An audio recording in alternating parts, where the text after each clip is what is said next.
Absolute Martian Manhunter, issue 8, Dennis Camp writing with Javier Rodriguez on the art. So, I mean, I don't know. Every time I start one of these issues, I feel like my brain has to process things very slowly just to keep up to like all the weird concepts they're throwing in and stuff they're doing.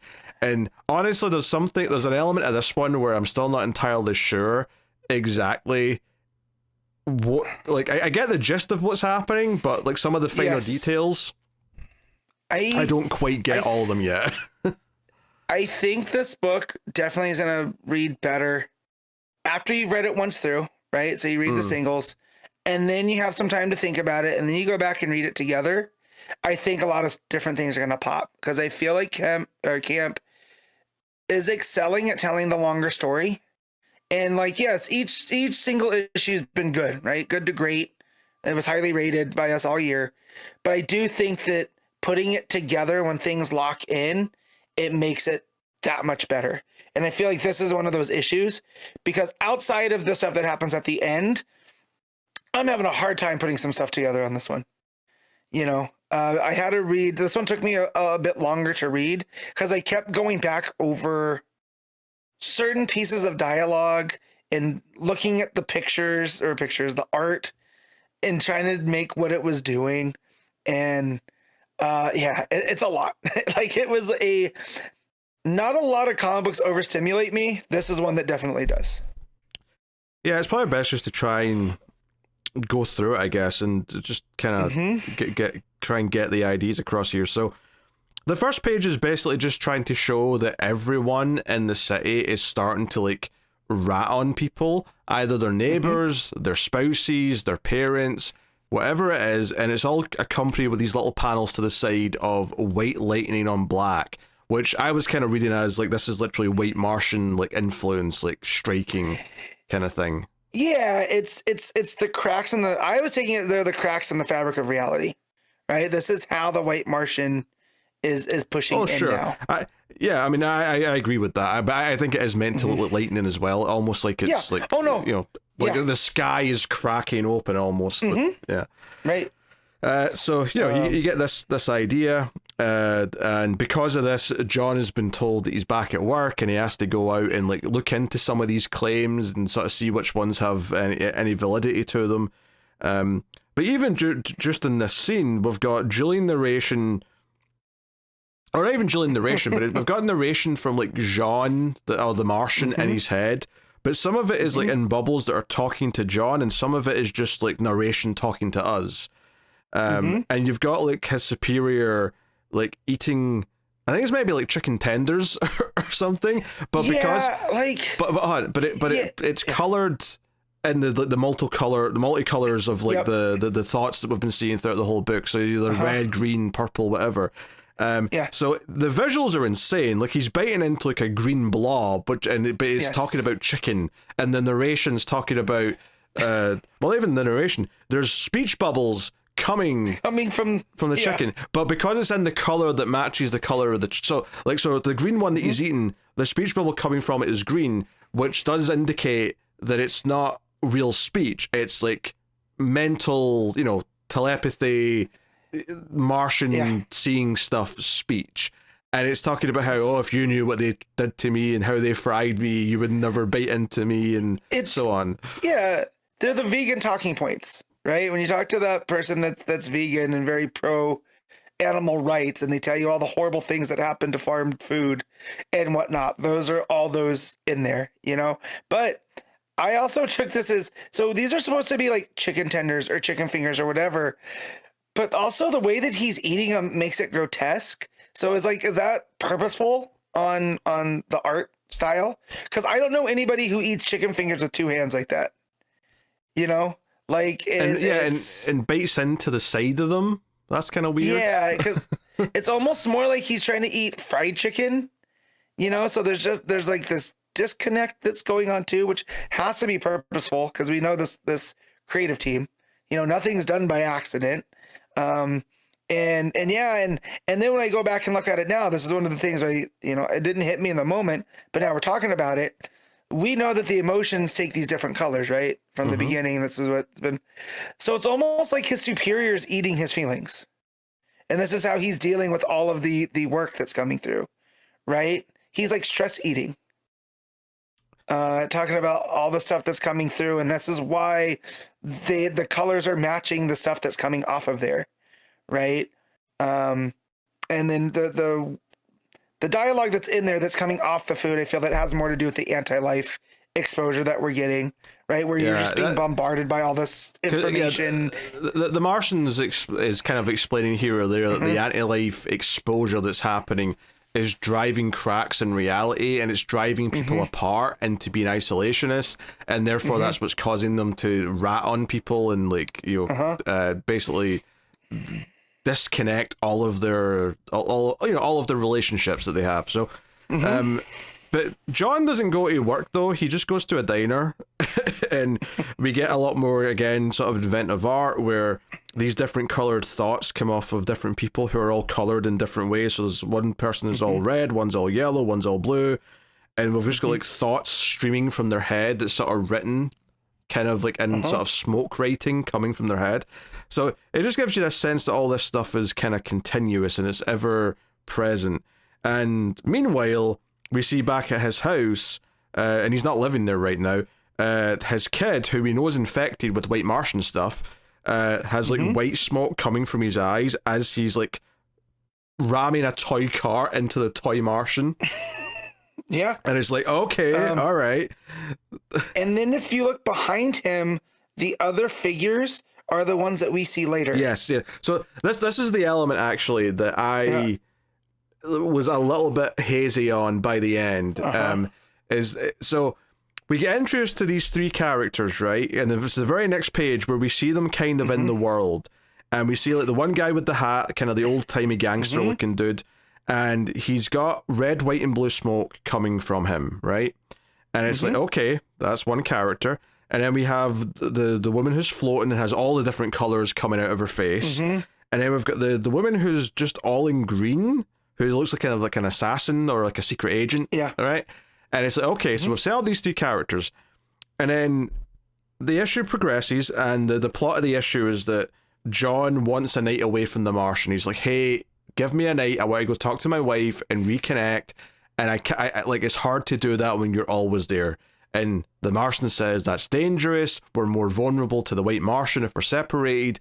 But John insists, so he's like, okay, fine, I'll go and do some detective work in all these different mines while you go and have your night away from me.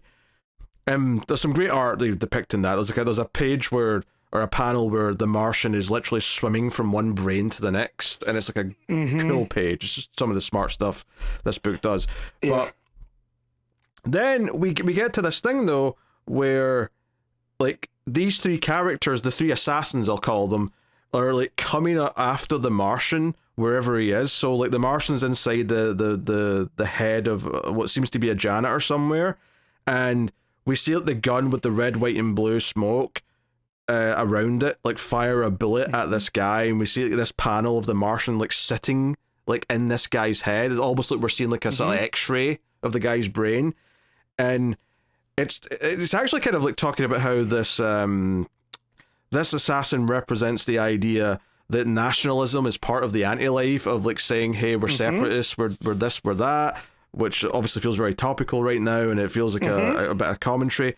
But it's like, oh, these three beings are attacking John, and like you said, we saw them on the table with the kid. So the implication there is that the kid, with the power that the white Martian has given him and being connected to him, has created these beings. What I wasn't sure about was that whether or not they were physically in the real world and had actually fired a bullet that killed this janitor, or if they're just like a mental projection that are attacking the Martian because he's also a mental thing, so they don't have to be physical. I actually wasn't sure as I was reading that which of those two things it was. Yeah, I took it as that they're on the plane of existence that the Martian's on.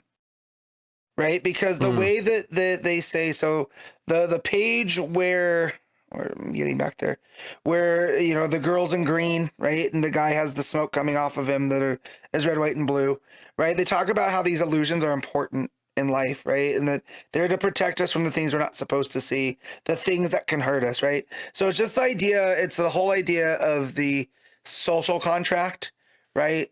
And that we'll choose to be ignorant because we don't want to be uncomfortable, right?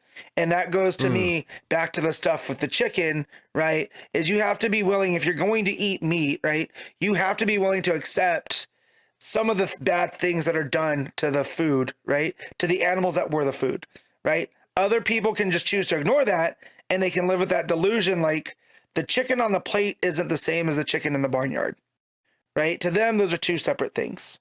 And that's the thing that is keeping them safe, because if they think about that bird that had a life that's been running around that is ended to provide sustenance for you, they might not want to eat that bird anymore, right? So it's just easier not to think about that. I mean, that's what I do when I eat a burger, right? I don't want to think about the cow that lived a whole life. So In-N-Out could put it on a toasty bun with cheese, you know?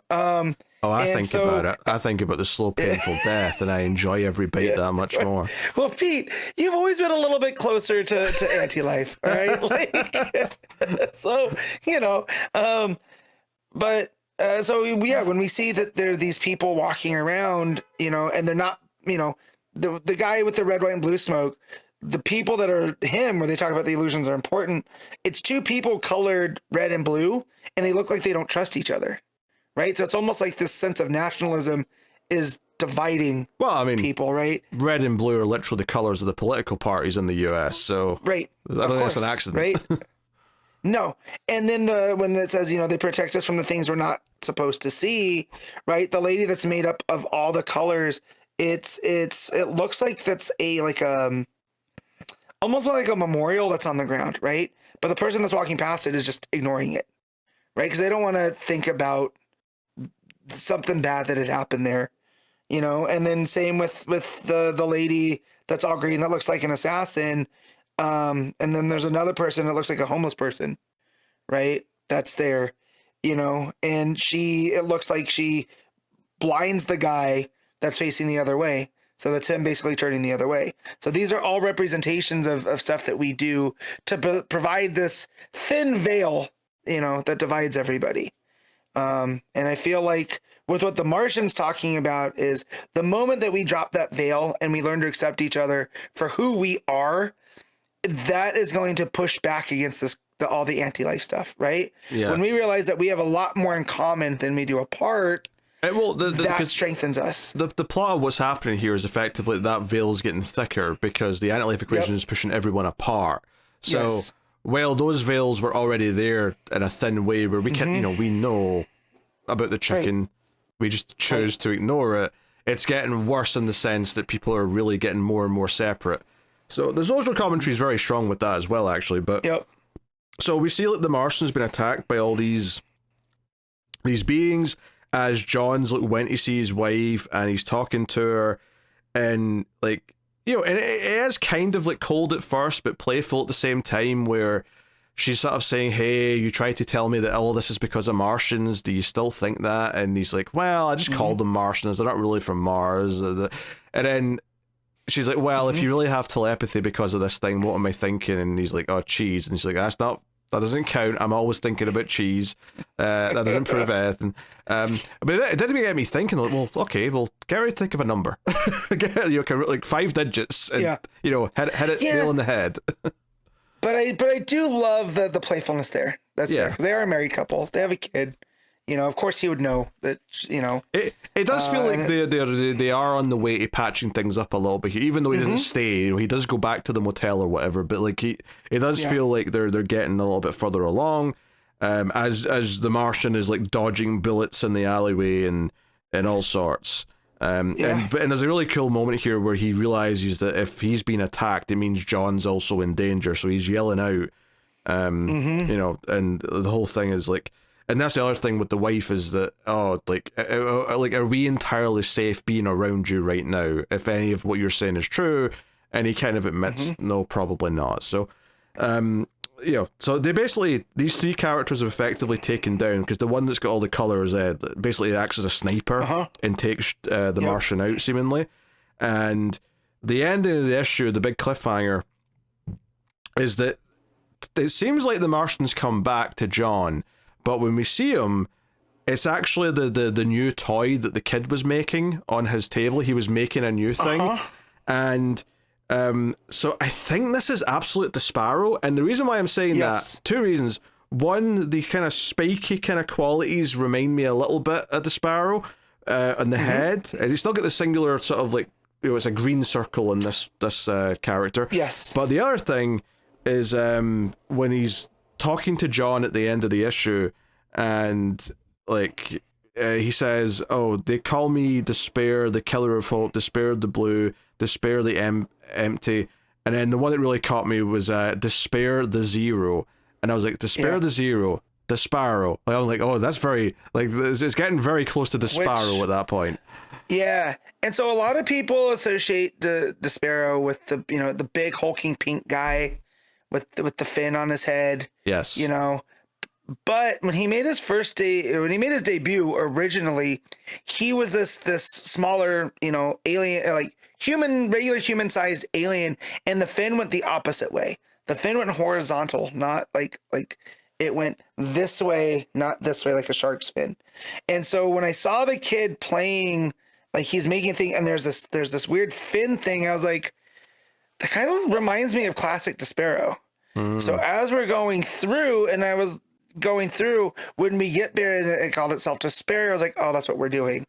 We're doing Despero as the concept of despair, as this not anti-Martian, right? But this, this whole sense of despair taking over as if it is the Martian, and the way that he's sitting there and embracing John. Yeah, he's got his big arm around him and saying, "Hey, I'm your new partner." So it's like, oh shit, we're going to get at least one issue now of John like having to deal with this like alternate entity that is basically a double agent for the White Martian that the kid created.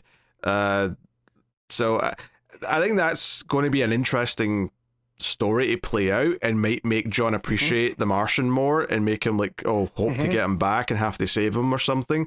So there's a lot of good story potential there with that, for one.